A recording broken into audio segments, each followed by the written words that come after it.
আসসালামু আলাইকুম। আমরা যারা প্রতিদিন রান্না করি তারা জানি আলাদা, আলাদা মসলা কষাতে গেলে কতটা সময় লাগে।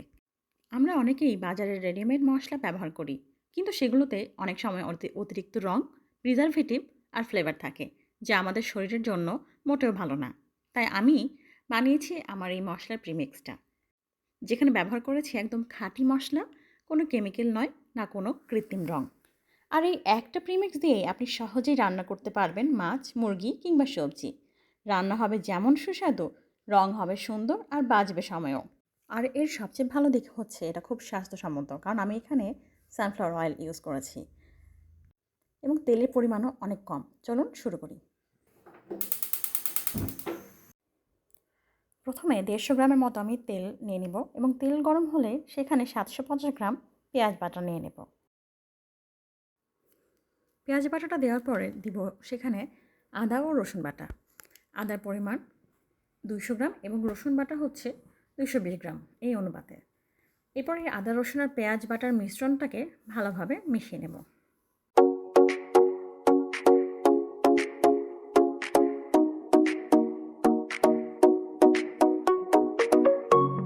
এরপর এক এক করে শুকনো গুঁড়ো মশলাগুলো মেপে নেব।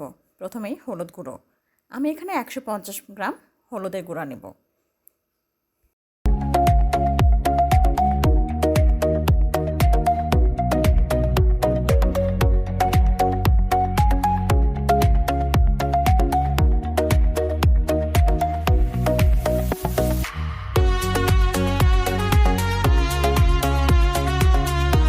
মশলার তুলনায় কুকিং প্যানটা ছোট হয়, আমি কুকিং প্যানটা এই পর্যায়ে চেঞ্জ করে নিলাম। জিরা ও ধনিয়া গুঁড়া অ্যাড করব। এখানে 120 গ্রাম জিরা ও ধনিয়া গুঁড়ার মিশ্রণ নিচ্ছি 1:1 অনুপাতে। এবার শুকনো গুঁড়া মরিচ মেপে নিব 150 গ্রামের মতো। আপনারা আপনাদের স্বাদ অনুযায়ী দিতে পারেন, ঝাল যে যত ঝাল খেতে পারেন।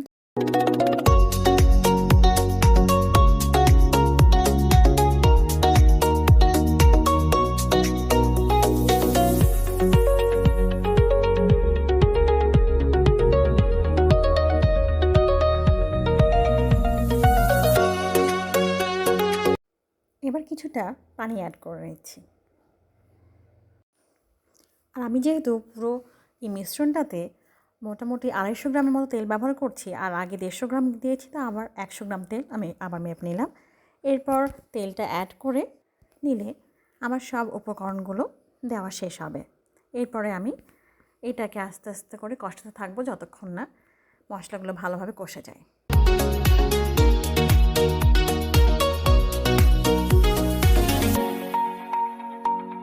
প্রিমিক্স মশলা দিয়ে রান্নার ক্ষেত্রে প্রতি আধা কেজি মাছের জন্য এবং মুরগির জন্য 1.5 থেকে 2 টেবিল চামচ এবং সবজির জন্য 1 থেকে 2 চা চামচ মশলা ইউজ করবেন। লবণ ব্যবহার করবেন এবং স্বাদ অনুযায়ী গরম মশলা।